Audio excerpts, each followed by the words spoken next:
Muy buenas a todos, gracias por estar una vez más en este subprograma Explorando el Apocalipsis, las estructuras proféticas. Estamos en esta ocasión en la iglesia de Sardis. Vamos a conocer esta importante estructura, qué aspectos son las que la llevó a que Jesús le hiciera una amonestación para aprender en nuestros tiempos. Recuerda que estamos tratando de enfocar en cuáles fueron los errores o los problemas en que ellos se metieron para nosotros obviarlos, para evitarlos, para aprender. Y así, de esta forma, nosotros que vivimos en este tiempo de la iglesia de la Odisea podamos entonces cambiar, porque hemos considerado que todas las iglesias y cada una de las iglesias, el mensaje de cada una de ellas nos atañe a nosotros, ¿okay? Y el mensaje que Dios ha querido dar para este último tiempo, aprender de los errores de las otras iglesias para nosotros o no cometerla, o si la hemos cometido, esos errores, entonces salir de ellos, porque nuestro estado es el peor de todos. Así que gracias por estar nuevamente en este subprograma, agradeciéndole a Dios por la oportunidad que nos ha dado de ya haber creado varios programas. No nos consideramos como el mejor instrumento que tiene Dios para llevar a cabo la argumentación de vida. Hay ciertas cosas que nosotros tenemos que nos impiden, que bueno, no tengo la misma habilidad que tal vez muchos otros sí tienen, o la misma destreza a la hora de articular las palabras, tal vez no sea así, pero igual yo lo hago con mucho ánimo, con mucho gusto. Es mi deber el hacerlo, el que he recibido de gracia, es mi deber el dar de gracia. Si yo quiero aprender muchísimo más, pues yo tengo que cavar profundo y sobre todo en ese pozo sacar agua para poder que se llene más, porque es la promesa de Cristo Jesús, y espero que también sea la de cada uno de ustedes y que ustedes se involucren de una forma u otra, tal vez no con esta tecnología, pero sí tienen la capacidad de ir de casa en casa, hablar con las personas, tiene esa simpatía, esa forma de ser amigos rápidamente, tal vez que yo no tenga, pero que puede utilizar y explotar de una forma en la cual el evangelio pueda proseguir. En este caso yo conozco un poquito más de tecnología, me gusta la computadora y me siento más abierto al hablar de esta manera así. Y bueno, aprovecho la oportunidad para hacerlo y le invito a ustedes también que lo hagan. Gracias a todos los que han confiado en darme esta responsabilidad allá en Nicaragua, al doctor Fran, a todos allá que me han dado esta oportunidad para que pueda transmitir. Sean conmigo una vez más. Acompáñenme en la oración en este tema de Sardis, que también va a ser igual de interesante. Oren conmigo. Amantísimo Padre que está en las alturas de los cielos, Señor, queremos hoy abordar el tema de la iglesia de Sardis. ¿Cuál fue el error que ellos cometieron? ¿Por qué les dijiste que sus obras ya no eran perfectas como antes y que debieran dejar morir aquellas cosas que saben que tienen que dejar morir? Ayúdanos a comprender este importante concepto sobre nosotros que somos la Odisea, que no tenemos ni siquiera capacidad de ver nuestra propia naturaleza, nuestra desnudez. Confiamos en ti, oh Dios, que aún nos ama, aún a pesar de nuestro estado laodicense, nos amas y estás a la puerta llamándonos, invitándonos a cenar contigo. Queremos hacerlo, sé con nosotros, te lo pedimos en el dulce nombre de Cristo Jesús. Amén, amén.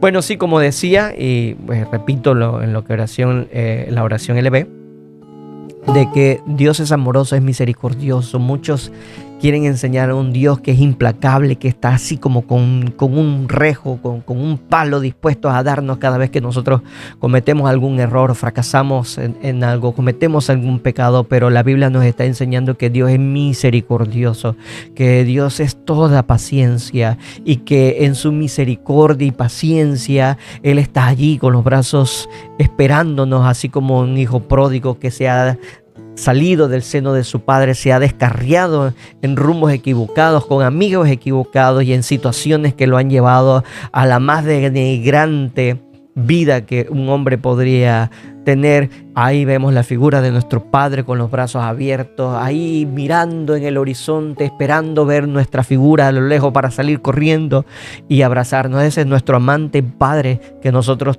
tenemos. Y bueno, o sea, no me es fácil el entender aquellas personas que quieren degradarlo así como un Dios justiciero que quiere aplacar su ira inmediatamente a través de una justicia implacable, aplastante, cuando Dios no es así. Ahora, Dios tiene un límite a su paciencia y es cierto, nos va a dar un castigo, pero ese castigo no lo merecemos si desechamos por completo las oportunidades que Dios nos da. Bueno, así es el caso de Sardis. Nosotros vemos que Sardis se encuentra en una situación muy terrible. Estábamos hablando acerca de Tiatira, cómo la apostasía a través del tiempo se paganizó de una forma muy terrible, en la cual el camuflaje, el camaleonismo mimetizado de un cristianismo, pero que seguía siendo pagano, adorando imágenes, nada más que le habían cambiado de nombre a las imágenes, habían desplazado la palabra de Dios, que es muy clara, muy llana, muy fácil de entender, a conceptos filosóficos trascendentales de toda índole, conceptos que ni siquiera la Biblia enseña, como especie de un purgatorio, un infierno. Bueno, algunos dirán, bueno, sí, la Biblia habla acerca del infierno, pero el concepto del infierno que nosotros tenemos es muy diferente. La Biblia nos habla de un momento en el cual Dios va a castigar al hombre por sus pecados, después de haber despreciado la paciencia y la misericordia que ha tenido. Y ese pecado, la paga de ese pecado, será justo en un momento en el tiempo, y lo establece claramente el Apocalipsis. Y ese castigo será el de fuego eterno. Indudablemente, Pedro nos dice que los elementos, tanto como el cielo de la tierra, serán desechados por fuego, así como lo fue en los tiempos de Noé por medio del agua. Esta vez va a ser por medio de fuego, va a ser ya la forma de exterminio total del pecado. Dios no desea que el pecado permanezca ahí por la eternidad y por la eternidad, y Él complaciéndose y reído porque está castigando al pecador por causa de Satanás y de sus malos ángeles, que lo llevaron a través de mentiras como esta de que el alma no iba a morir y que ahora iba a ser condenado, y todos nosotros ahí en expectativa mirando cómo ellos se queman por la eternidad. Es un concepto muy terrible que se ha colocado como parte de ese carácter divino, cuando la Biblia nos menciona otra cosa. Es más, los ejemplos de la vida de Cristo Jesús, a pesar de que sus discípulos eran lentos de aprendizaje y en cierta manera eran tercos, ellos inclusive con a uno que no llamó a ser discipulado, que dijo que incluso le dio una categoría de diablo. Estamos hablando de Judas. Aún a pesar de Judas y de la traición que iba a hacer, Jesús ahí lo aceptó en su regazo, le instruyó, le enseñó, le brindó su amor para que no cayera en esa transgresión. Pero Judas, pues, se desconectó de la gracia divina y dejó que su orgullo propio lo llevara ahora a cometer ese acto de traición. Esa avaricia que tenía, esas monedas de plata, simplemente era la expresión exterior de lo que había en su interior, una avaricia por la economía, por el dinero. Él quería un puesto dentro de ese imperio o de esa nación que iba a traer Cristo Jesús, que era el concepto que tenían los judíos, falso, claramente mal interpretado de las escrituras, porque Cristo no iba a traer un imperio terrenal. Él está hablando claramente que iban a venir varios imperios, y dio una secuencia de imperios dentro de Daniel que todos debían haber entendido para aquel entonces. Bueno, Judas quería ese puesto al lado de ese Mesías, de ese prometido raíz de David. Bueno, en fin, lo que quiero abarcar con esto es que Jesús fue amable, fue humilde, fue sencillo, pero muy misericordioso, muy paciente, incluso hasta con este hombre. Y bueno, la iglesia de Sardis tiene que vivir ahora bajo ese paganismo semiconvertido, esos conceptos idolátricos que fueron acabando y disminuyendo y menoscabando la palabra de Dios, a un punto en que la ignorancia prevalecía. Y Dios dice de esta forma, y vamos a leerlo ahora en Apocalipsis. Vamos a buscarlo rápidamente para no consumir tiempo. Yo le estoy poniendo pausa, claro, pero para no consumir tiempo. Ok, vamos a buscar rápidamente el libro de Apocalipsis, el capítulo 2, vamos a ver el capítulo 2. Volvemos a Tiatira nuevamente. En el capítulo 2 y vamos entonces, vamos a entrar aquí rápidamente. A ver, dice, vamos a buscar Esmirna, Pérgamo, Tiatira. Al final el Tiatira, mira lo que dice acerca de Tiatira. Dice, pero a vosotros y a los demás que están en Tiatira, a cuantos no tienen esa doctrina y no han conocido lo que ellos llaman las profundidades de Satanás, yo os digo, no os impondré otra carga. Pero la que tenéis, retenedlo hasta que yo venga, y el que venciere y guardare mis obras hasta el fin, yo le daré autoridad sobre las naciones. ¿Ven cómo Jesús habla tan pacientemente, tan amorosamente, queriendo resguardar a sus hijos que están en Tiatira, aun a pesar de que el paganismo ha vencido al cristianismo de una manera ahora en que la ignorancia sobre el cristianismo se ve opacada? Hay ese grado de degradación, de apostasía dentro de esa. Y recuerda, igual como los tiempos de Elías, aunque Elías hizo que Dios descendiera fuego del cielo, no fue Elías, ¿no? Ustedes me conocen. Y usted que conoce la Biblia y busca entender lo que estoy diciendo, va a saber que Elías oró y pidió a Dios y Dios fue el que se manifestó.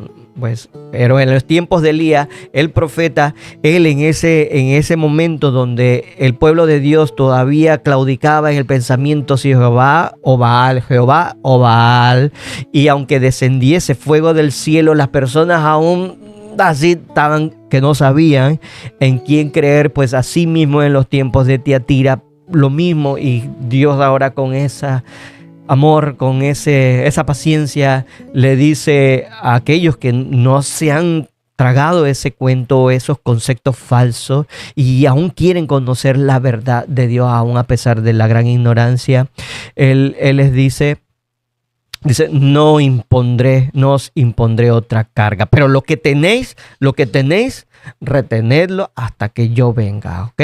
Pues qué amoroso nuestro Padre. Pues así es la iglesia. Entonces viene la iglesia de Sardis, y la iglesia de Sardis viviendo en esa condición. Ahora miren lo que Dios le dice.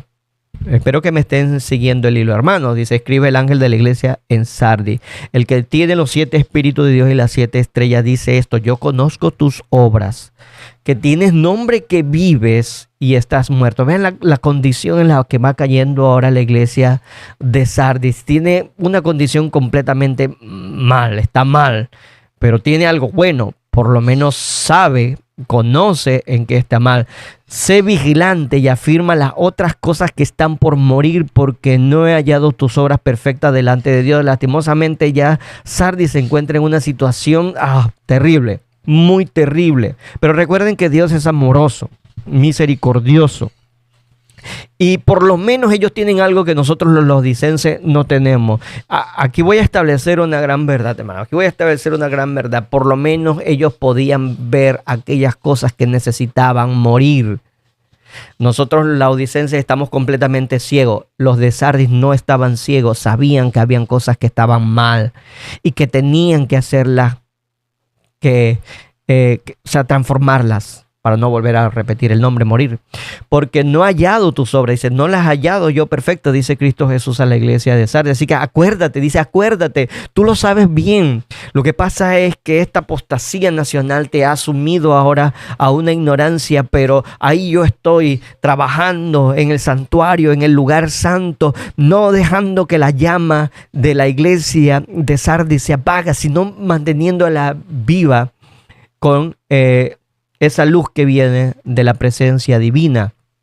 Así es Dios de misericordioso, obrando como sacerdote en el templo para poder que en aquellas épocas la palabra de Dios no muriera. Dice, acuérdate pues de lo que has recibido y oído, y guárdalo y arrepiéntete, pues si no velas, vendré sobre ti como un ladrón y no sabrás a qué hora vendré sobre ti. Ahora, aquí hay algo importante en que yo quiero que nosotros nos pongamos a meditar. Recuerden, y por eso yo enfaticé mucho el concepto de tiempo en la iglesia de Tiatira. Recuérdense que en la iglesia de Tiatira, si nosotros leemos en el versículo 21 nosotros leemos, recuerden esto, dice, y le he dado tiempo para que se arrepientan, pero no quieren arrepentirse, así que aquí yo la arrojo en cama y en gran tribulación a los que con ella adulteran si no se arrepienten de las obras de ella. Bueno, ¿qué quiero yo enmarcar con esto, hermano? Es que Sardis está viviendo en aquel momento en el cual ese tiempo de Tiatira o del tiempo en el que Tiatira existió como iglesia de Dios y que estaba ahora bajo el dominio de Jezabel, o sea, de ese poder religioso que ha adulterado por completo, no solamente la palabra de Dios, sino que la ha desterrado y ha introducido el paganismo como una forma de adoración. Entonces le está diciendo, esa va a tener un tiempo en el que va a terminar, y recuerda, dice, y que veles, y estés atento, porque cuando ese tiempo se termine, entonces ya vendrá lo que es el juicio de Dios y vendrá entonces la salvación de los santos. Y yo quiero que estés allí para que reconozcas ese momento. Por lo tanto, si no conoces quién es si no conoces quién es esa Jezabel, no vas a reconocer el poder gobernante de la tierra que ha introducido todas estas cosas, y al final voy a venir a la tierra y ni siquiera te darás cuenta que he venido sobre ti, porque estarás adorando a esa bestia y no a mí, y te daré entonces castigo como consecuencia de haberme abandonado, no haberme conocido como debiste haberlo conocido. Ese es lo que a Sardis le está hablando. Ok, ahorita vamos a entrar más en materia con respecto a esto. Ok, dice aquí en el versículo 4, siguiendo la lectura de la iglesia de Sardis, pero tienes unas pocas personas en Sardis que no han manchado su vestidura y andarán conmigo en vestiduras blancas porque son dignas. El que venciere será vestido de vestiduras blancas, y no borraré su nombre del libro de la vida, y confesaré su nombre delante del Padre, delante de sus ángeles. El que tiene oído oiga lo que el Espíritu dice a las iglesias. Así que vamos a ir viendo esta parte de la iglesia de Sardis, cuando dice que tienes unas pocas personas allí que no han manchado sus vestiduras, son que han mantenido conceptos puros, o sea, no han caído en esa degradación. Los otros, yo lo pongo así, dos grupos de personas. Los que habitan en esos tiempos de la iglesia, pero que están contaminados,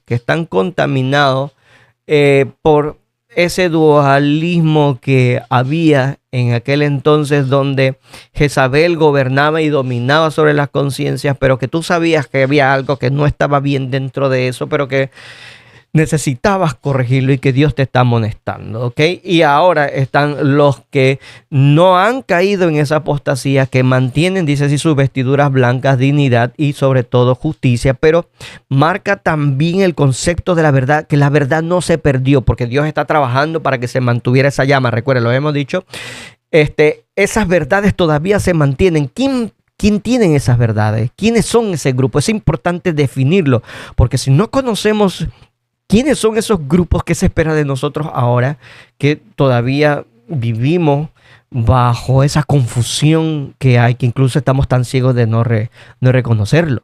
¿Ok? Estamos hablando en forma general de la cristiandad en forma general, y no como instituciones religiosas, Estoy tratando de abarcar de forma general, aunque pues ya muchos conocen pues qué tipo de religión soy el que profeso tener, ¿no? Claro, pero quiero que nosotros lo veamos así. Estoy hablando en forma general. Está hablando de la cristiandad. Dios ama la cristiandad. No está hablando ni refiriéndose a un solo y pequeño pueblo. Está hablando en forma general de todos los seres humanos que conocen a Cristo Jesús, que han aceptado a Cristo Jesús y que necesitan esa salvación que solamente Cristo Jesús podría darle. El paganismo se ha manifestado de forma directa. El paganismo no es que ha muerto completamente, y hay grandes ciudades, grandes países que manifiestan abiertamente su paganismo contrario al cristianismo. Ok, pero nosotros, los que vivimos bajo ese paraguas, del cristianismo, aunque sabemos que tiene sus diferentes divisiones. Por ejemplo, sabemos que está el catolicismo y está el protestantismo, y dentro del protestantismo diferentes corrientes hay, pues tenemos que comprender y entender que Cristo Jesús tiene un pueblo que ha mantenido sus vestiduras blancas, ¿ok? Y hay que reconocerlo y tenemos que estudiarlo desde el tiempo de Sardis, porque ya la diferencia de grupos se da, ¿ok? Así que vamos a comenzar a verlo. Bueno, aquí nos vamos a nuestro tablero. Es importante, recuerden, para estudiar profecía, tiene que conocer el aspecto del tiempo dentro de ella. Sí, la profecía es una línea continua de tiempo en la cual sucedieron ciertas cosas, y esas ciertas cosas que tengan que ver con relación al cristianismo, pues ha sido ya predicho, ha sido ya fijado por la profecía. Entonces hemos visto, por ejemplo, y hemos establecido que las iglesias tienen cierto periodo de tiempo. Ahora sí, y dicho también, no necesariamente se ajusta a ese preciso momento, pero sí tiene relación en este tiempo, cada una de ellas. Por ejemplo, nosotros hemos estado hablando de que este poder perseguidor del cristianismo, que tiene su asiento en Roma, cuyo el paganismo le había dado ese asiento, ese poder, y lo habíamos visto a través de unos videos que mostramos, donde como el paganismo le da la forma de adoración a ese pseudo cristianismo convertido, y también le da un lugar en físico, donde lo encontramos en medio de Europa, ahí en Italia, precisamente en Roma. También le da un templo, ese templo que le da ahí, que estaba dedicado al paganismo, que es el gran domo que habíamos enseñado, o ese templo de Agripa, donde tenía toda la adoración de todos los ídolos, que ahora, claro, ya no están esos ídolos, sino que se les cambiaron de nombre. A uno se le puso a Pedro, el que era Zeus o Júpiter por los romanos, se le dio nombre de Pedro. A Astarte o Astaret, que ya vimos que ya se le cambió el nombre a María, y así pues están todos los apóstoles, Pablo, Santiago, y así pues todos los apóstoles. Ese poder que venía de el paganismo se le entrega ahora a ese paganismo semiconvertido, y también ese poder, esa capacidad, esa autoridad se le da, y eso se dio en este momento, en el 538, pero no significa que no venía ya desde antes. Recuerde de que incluso Pablo ya estaba hablando de ese poder que iba a venir a través de ese hijo de perdición, o utilizó este nombre, el anticristo, porque está todo lo contrario a Cristo Jesús. Ya venía desde antes operando, y dice, pero había algo que lo detenía y que tenía que ser quitado para que entonces surgiera él. Bueno, era este paganismo, tenía que ser quitado para entonces que tuviera, pero tenía la sede, o sea, el trono en Roma, tenía los conceptos del paganismo que fueron abarcados de una manera centrada o centralizada, podría decir la palabra, en Roma a través de las deidades, y que también tenía filosofías, conceptos que venían aunque gran parte era de Grecia, todo fue adoptado por Roma. Eso es historia. Pues entonces, en 538, ¿qué pasó? Hubo un evento específico donde Clodoveo, el rey de Francia, se convierte del paganismo al cristianismo, pero no quiere decir que no lo hizo también en su tiempo Constantino. Constantino tuvo una visión de una cruz que salió en el cielo, y él se puso una cruz en el pecho, en la armadura, y salió a luchar y ganó y otorgó esa victoria al cristianismo y se convirtió del paganismo al cristianismo y introdujeron una serie de cosas. Dentro de esa serie de cosas que se introdujo fue la adoración del sol. La adoración del sol, que hoy se constituye en día como la adoración del domingo. Y bueno, eso se ha dicho muchas veces, yo creo que muchos de ustedes lo entienden. Sunday o Día del Sol es domingo en español.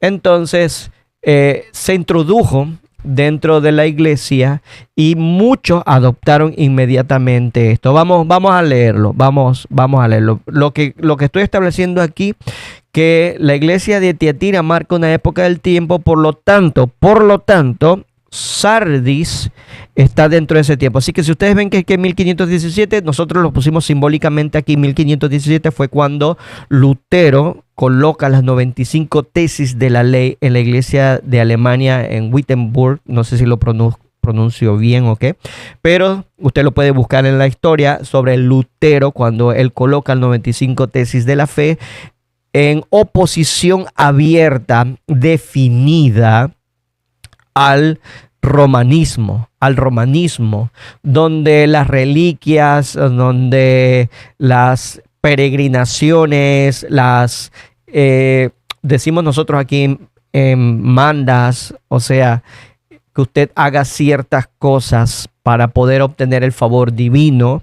También por ejemplo, bueno, hay muchas cosas que se dan dentro. Como yo no soy experto en este tipo de cosas, la cuaresma, la Navidad, también que viene del paganismo, que ha sido introducido en nosotros, la podemos estar guardando en este tiempo. Bueno, el asunto es que Lutero abiertamente se opuso a estos conceptos que el paganismo había introducido como especie para ganar el favor de Dios, tenía que realizar cada cristiano. Incluso algunos llegaron a la flagelación y Lutero fue uno de ellos. Con un látigo se daba en la espalda para, según él, colocar la carne en subyugación, ya que tenía debilidades, ¿no? Al tener debilidades, usted viene y flagela su cuerpo y le enseña a su cuerpo a sufrir el dolor para poder buscar de esa forma a Dios. Eso es uno de los conceptos que se había enseñado aquí, pero que Lutero aprendió que no es así, que es por la fe como nosotros podemos encontrar a Cristo Jesús, y a través de este acto de fe, entonces la justicia de Cristo Jesús podría ser colocada sobre nosotros, salvándonos de nuestros pecados. Ok, por eso colocamos 1517, okay, 1517. Y ya de esta forma comienzo entonces a introducirme en el concepto que le había leído de que habían pocas personas que se encontraban dentro de Sardis que tenían sus ropas blancas, y ya vamos a entender el por qué. Ok, una es el desafío completo que el protestantismo le dio al romanismo en aquel entonces. Y esta fecha no es que aquí es que sale la iglesia de Sardis, sino que está entre ese proceso. Ok, vamos a buscar las escrituras. Bueno, entonces, lo primero que vamos a hacer, que quiero que busquen, es el libro de Ezequiel en el capítulo 8. El libro de Ezequiel, capítulo 8. Aquí vamos a hacer una relación muy interesante que vamos a comprender más el estado en el cual se encuentra Sardis. Recuerden, estamos analizando la relación Tiatira-Sardis, por eso era importante entender Tiatira, los conceptos que hay dentro de Tiatira, porque Sardis ahora va a vivir en un ambiente en la cual Tiatira, o sea, la apostasía nacional y esa Jezabel están reinando con autoridad implacable, ¿ok? En la cual el paganismo se introdujo de una forma en la cual quería ahora prevalecer sobre el culto verdadero de Jehová y de exterminarlo por completo, ¿ok? Entonces, estamos abordando Ezequiel. ¿Por qué? Porque Ezequiel ya marca la definición completa hacia dónde llega la apostasía, que incluso la misma casa de Dios, el mismo templo de Dios ahora está embargado en ella, ¿ok? Y recuerden que los tiempos de Ezequiel son los mismos que los tiempos de Jeremías. Ezequiel estaba en Babilonia como extraditado, Jeremías todavía se encontraba ahí alrededores del templo en Jerusalén, y Dios le había dado esa visión que en el primer capítulo sobre la rueda, encima sobre la otra rueda, que es una descripción que se abarca en Apocalipsis. ¿En qué sentido? No de la rueda en sí, pero sí sobre ese espíritu que tiene esos diferentes lados que son características que tiene un ente, ¿verdad? Vamos a decirlo así. Bueno, yo tengo una idea sobre eso, pero bueno, no estoy abarcando eso. Lo que quiero decir es que Ezequiel es una relación directa con el Apocalipsis. Marca muchas cosas que están dentro del Apocalipsis y dentro de esta está esa figura que él ve al principio, que es el poder de Dios obrando sobre los diferentes sistemas que van a vivir en la tierra y cómo Dios opera a través de ello, aunque pareciera que fuera totalmente en descontrol. Dios tiene un orden dentro de ello. Entonces esta figura que Ezequiel ve tiene este rostro de hombre, de buey, de águila, bueno, en fin.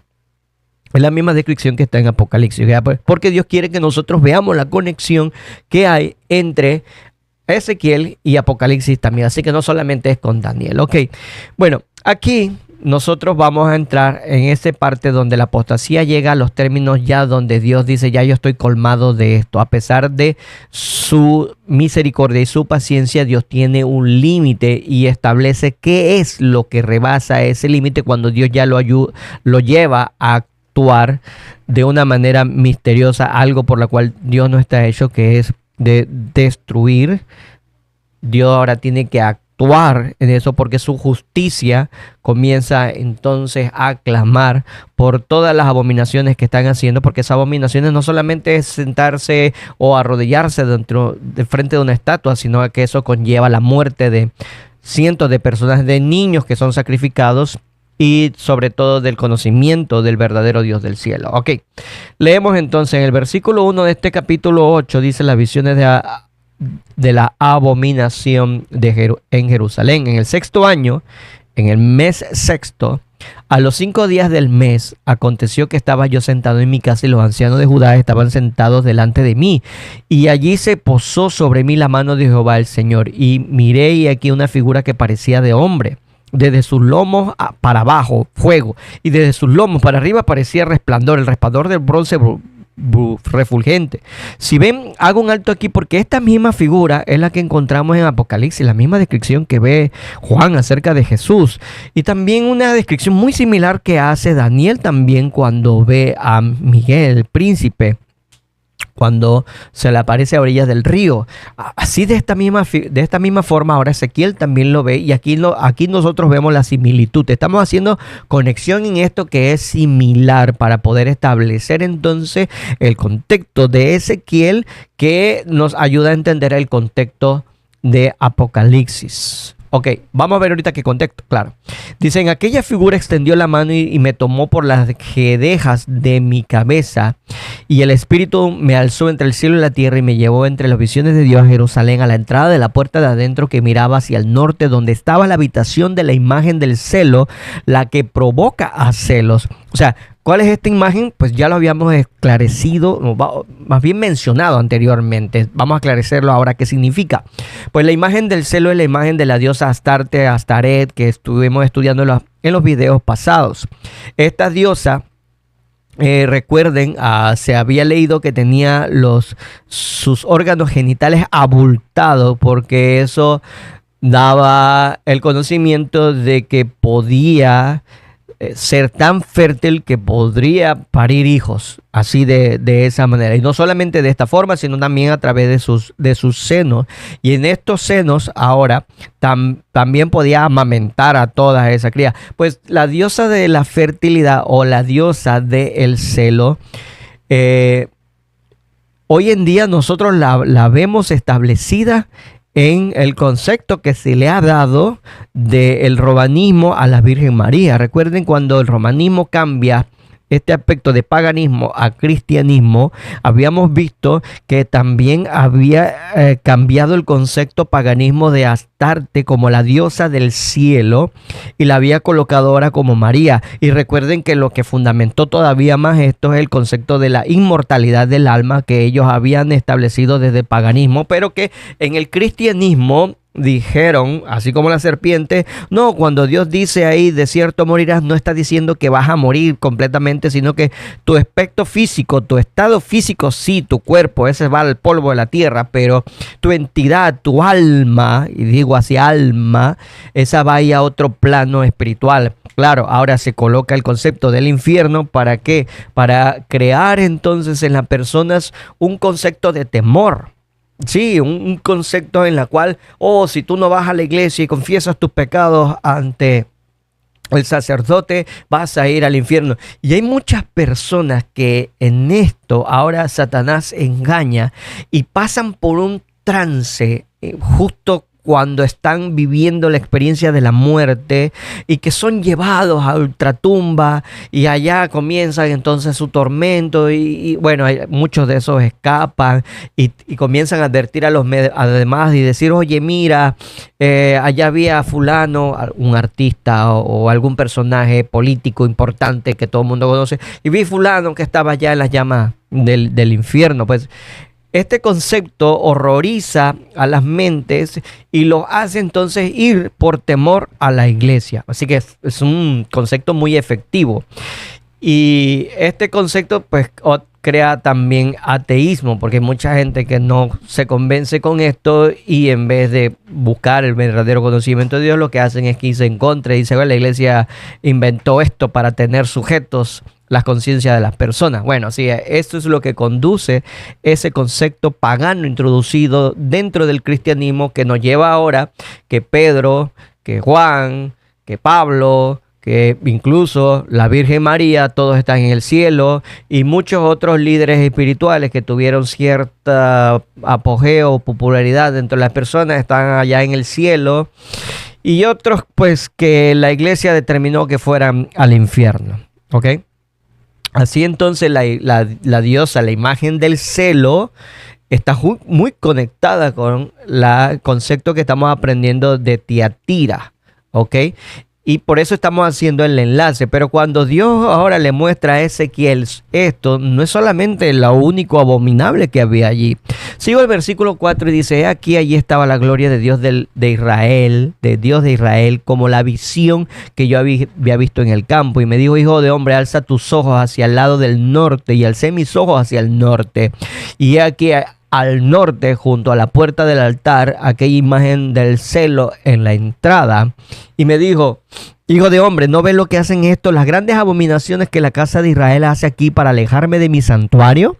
Pero vuélvete aún y verás abominaciones mayores. Y me llevó a la entrada del atrio y miré y aquí a la pared un agujero. Y me dijo, hijo de hombre, cava ahora en la pared y cavé. Dice aquí el versículo 8, y cavé en la pared y aquí una puerta. Y me dijo luego, entra y ve las malvadas abominaciones que esto hacen aquí. Así que si la imagen del celo, Astarte, pues era ya malvada de por sí, era una abominación terrible, dice, bueno, esto no es nada, vamos para que vean las cosas peores que hay en ella. En el versículo 10 dice, he aquí toda forma de reptiles y bestias abominables y todos los hilos de la casa de Israel que estaban pintados en la pared por todo alrededor. Y delante de ellos estaban sentados varones de los ancianos de la casa de Israel y Hazanía, hijo de Safán, en medio de ellos, cada uno con un incensario en su mano, y subía una nube espesa de incienso.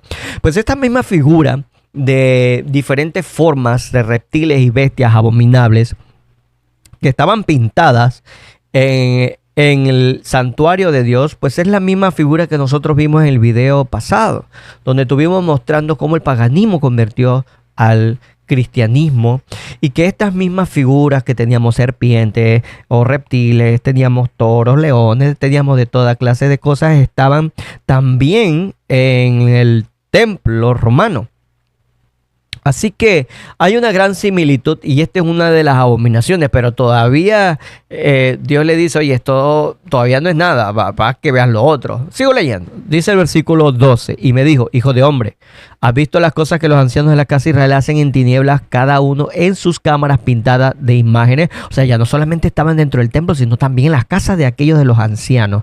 Porque dicen ellos, no nos ve Jehová, Jehová ha abandonado la tierra. Versículo 13, me dijo después, vuélvete aún, verás abominaciones mayores que hacen esto. Y me llevó a la entrada de la puerta de la casa de Jehová, que estaba al norte, Y de nuevo menciona el norte. Recuerda que estábamos hablando de la guerra del rey del norte y el rey del sur, y que el rey del norte representaba el mismo poder que ese cuerno pequeño que hablaba grandes cosas, que es la misma bestia que sale del mar, que tiene 7 cabezas y 10 cuernos. Pues sí, hay una relación en esto también.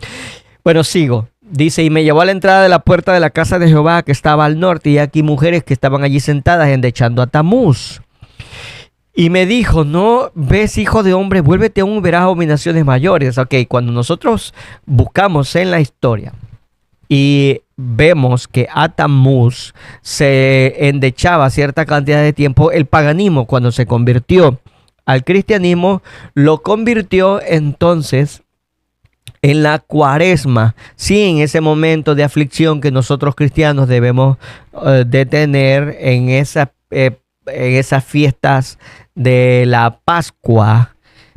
Bueno, ustedes también podrán buscar en el pasado qué era esta fiesta. Bueno, anteriormente se hacía también esto en la Pascua, las endechas de Tamuz. ¿Y quién era Tamuz?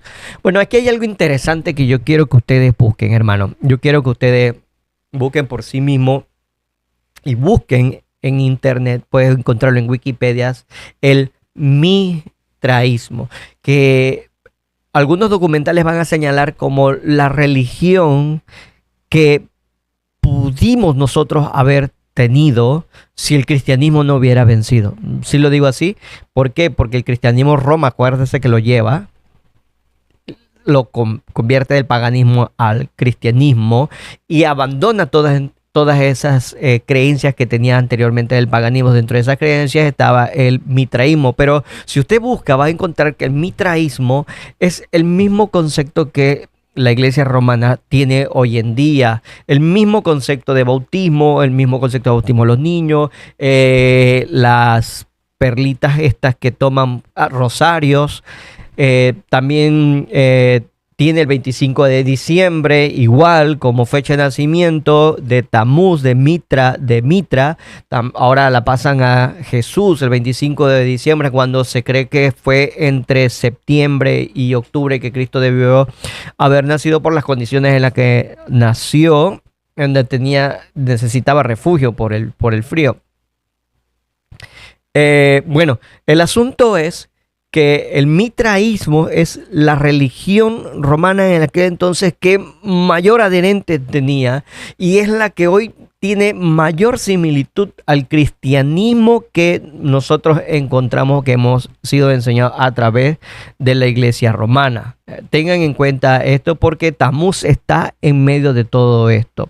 Ok, luego le dijo, sigo leyendo el versículo 15, no ves, hijo de hombre, vuélvete aún, verás abominaciones mayores que estas. Así que esto no era todo, todavía faltaba algo más. Y me llevó, el versículo 16, al atrio de adentro de la casa de Jehová. Y aquí junto a la entrada del templo de Jehová, entre la entrada y el altar, como 25 varones, sus espaldas vueltas al templo de Jehová y sus rostros hacia el oriente. ¿Adoraban al qué? Adoraban al sol, postrándose hacia el oriente.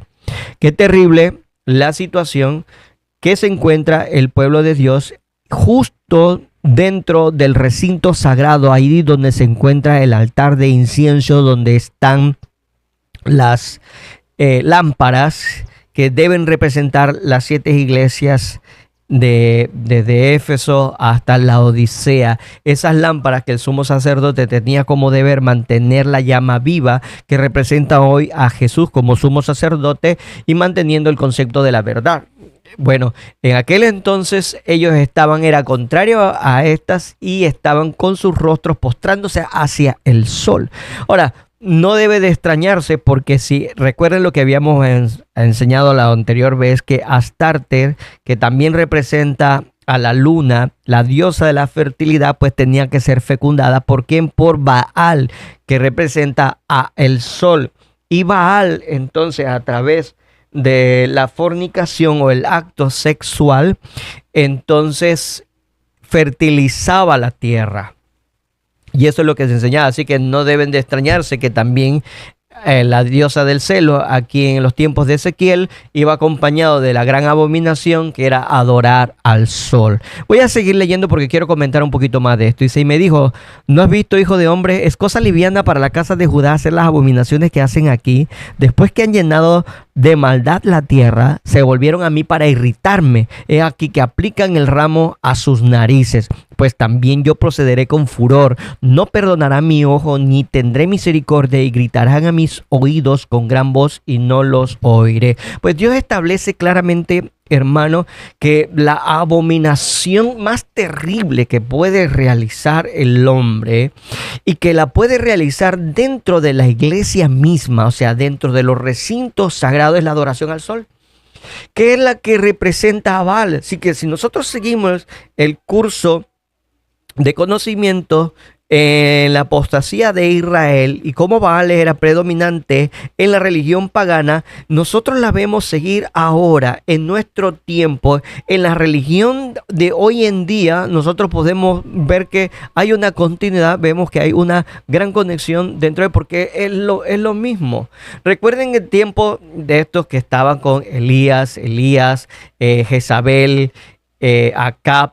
Elías ahora llama al pueblo de Dios al conocimiento del verdadero Dios, Jehová, pero el pueblo estaba como en esa duda, cavilando entre dos ideas, sí, Jehová o Baal, y entonces Dios hace que Elías involucre a los profetas de Baal en un acto en el cual iban a pedir un milagro maravilloso donde iba a descender fuego del cielo, y esto iba a crear una gran definición de quién era el verdadero Dios. Pues las condiciones que muestran aquí y los tiempos de la gran apostasía nacional en los días de Israel, pues nos enseña un valor importante para nuestros días, porque estamos viviendo bajo la misma condición, nada más que ahora está disfrazada.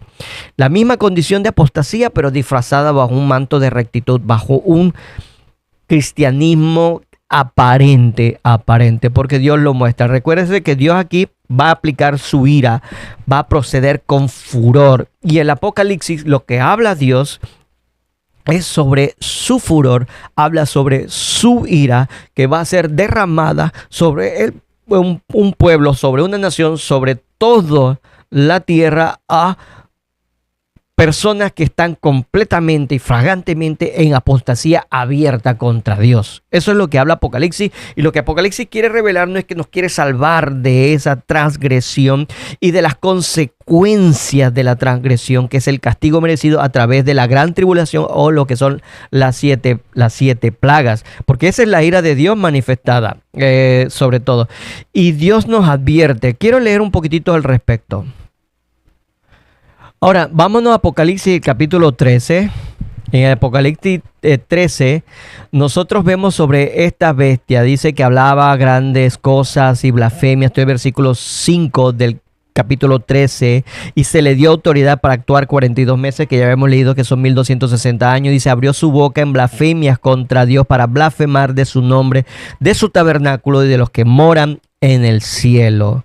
¿Y cómo? ¿De qué forma? A través de figuras idolátricas, a través de la apostasía, a través del paganismo, y se le permitió hacer guerra contra los santos y vencerlos. También se le dio autoridad sobre toda tribu, pueblo, lengua y nación, o sea que gobernó a todos, a toda nación y a todas las personas que vivían sobre ella, a toda autoridad que decía ser monarca sobre esas tribus. Pero bueno, fue también ellos, y el único que ha tenido esa característica ha sido Roma.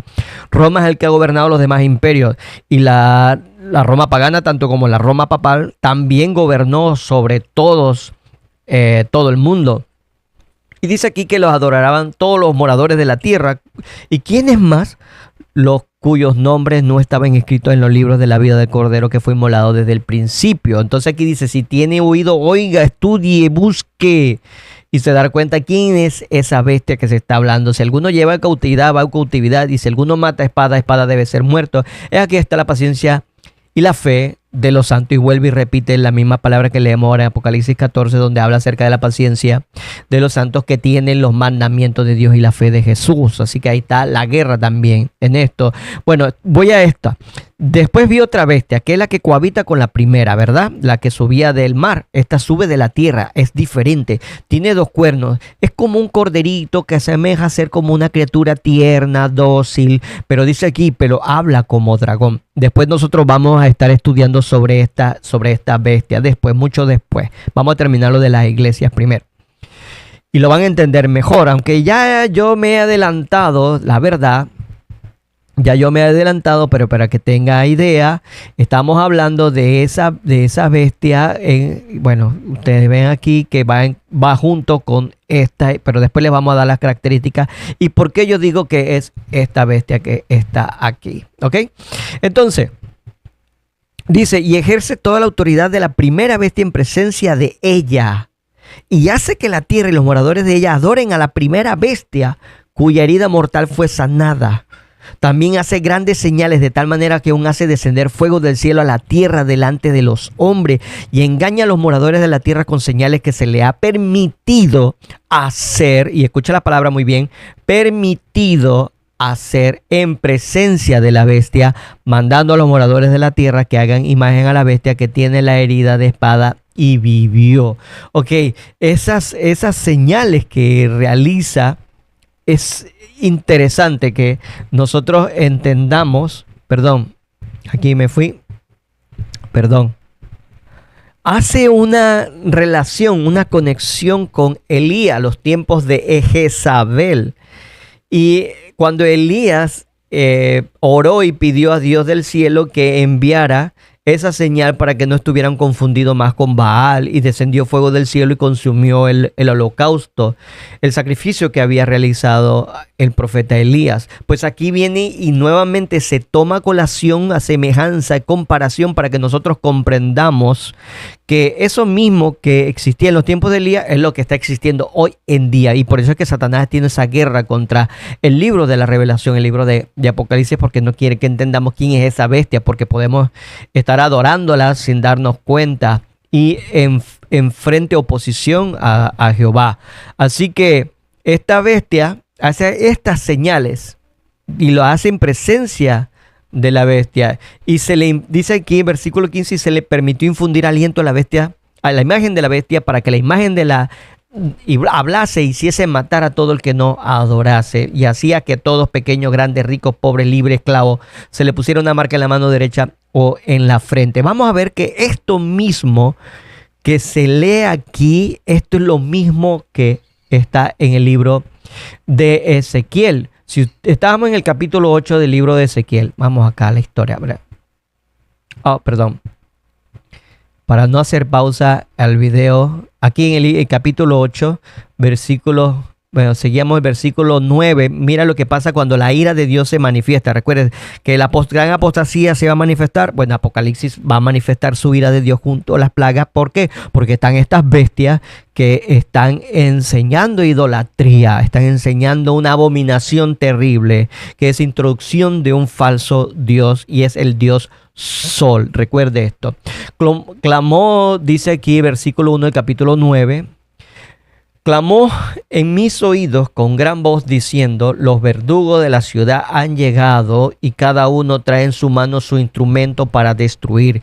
Y aquí que 6 varones venían del camino de la puerta de arriba, que miraba hacia el norte, a cada uno, y traía en su mano su instrumento para destruir.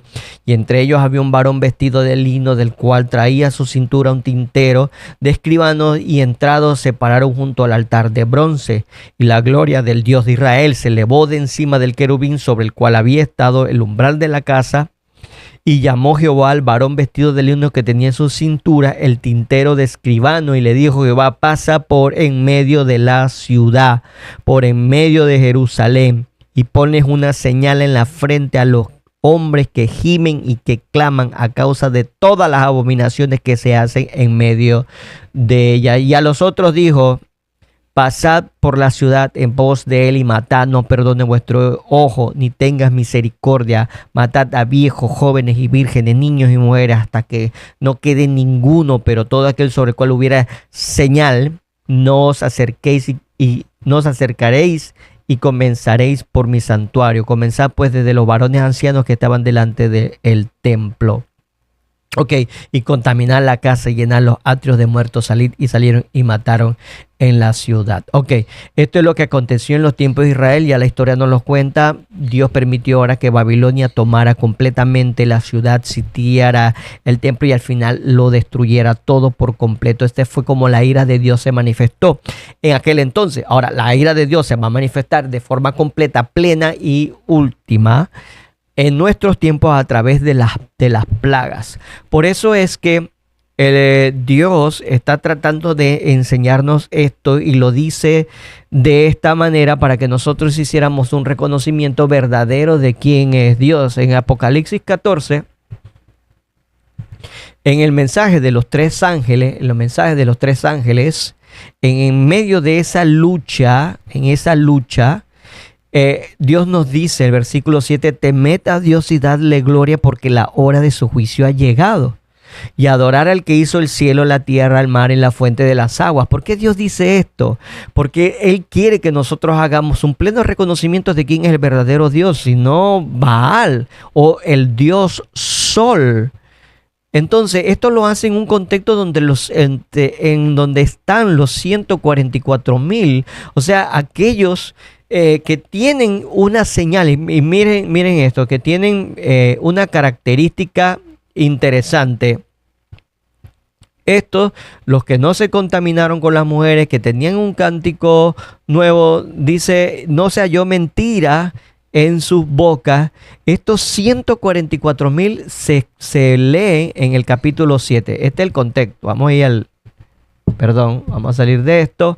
Vamos a ir al capítulo 7 de Apocalipsis y ahí usted lo va a mirar rápidamente. Aquí los 144,000 sellados. Miren lo que habla acerca. Primero están los 4 ángeles sobre los 4 ángulos de la tierra que sostenían los 4 vientos de la tierra para que no soplase viento alguno sobre la tierra, ni sobre el mar, ni sobre ningún árbol. Vi también a otro ángel que subía delante del sol y tenía el sello de Dios vivo y clamó a gran voz a los 4 ángeles a quienes se le había dado el poder de hacer daño a la tierra y al mar, diciendo, no hagas daño a la tierra ni al mar ni al mar hasta que hayamos sellado en su frente a los siervos de Dios. ¿Ven la similitud con Ezequiel? También Dios en Apocalipsis está diciendo que hay 4 ángeles que están sosteniendo los 4 vientos de la tierra y que estos vientos van a hacer la destrucción total a la tierra, pero que no van a hacer la destrucción total sino hasta que otro ángel que tenía el sello del Dios vivo hiciera también ese proceso de sellamiento sobre aquellos que gimen y claman por las abominaciones que hay sobre la tierra. Así que va nuevamente a realizar lo mismo sobre las abominaciones. ¿Y cuáles son esas abominaciones? Por lo que nosotros estamos leyendo. Astarte y Baal, como hoy en día se sigue adorando, pero bajo un disfraz. Y aquí habla acerca de los sellados, y todos estos sellados son 144,000. Y a estos 144,000 ahora ellos dicen que también tendrán un nombre nuevo y que tendrán también el nombre de Cristo Jesús. Esa es una definición que tienen los 144,000 también. ¿Qué no los dice? También Apocalipsis 14. Aquí, recuerde el primer versículo. Después miré aquí el Cordero estaba de pie sobre el monte de Sión y con él 144,000 que tenían el nombre de él, o sea, de Jesús, el de su Padre, escrito en la frente. Es interesante, hermano, y ver la similitud que hay. Los 144,000 están sellados. Ezequiel también iba a sellar. Y Ezequiel iba a señalar a quienes hacían un reconocimiento del verdadero Dios del cielo, de la tierra, de las aguas y de toda la fuente de agua, lo que hay en ella. Así en los tiempos de Ezequiel. Pues Apocalipsis también nos está revelando la misma situación. Nada más que nos está revelando es quiénes son los agentes operantes contrarios, antagónicos a Dios. ¿Ok? Y que en ese contexto ahí están los 144,000 que se van a salvar de la gran destrucción que va a venir cuando sean derramadas entonces las plagas de Dios. Ya estuvimos mencionando un poco acerca de de las plagas. Pero tome en cuenta esto. Bueno, el tiempo se me ha acabado. Vamos a seguir posteriormente. Y deseo que usted vaya ahí comprendiendo. Pídale a Dios en oración para que le ayude a entender este concepto. Que Dios me lo bendiga. Esperen la segunda parte de la iglesia de Sardis.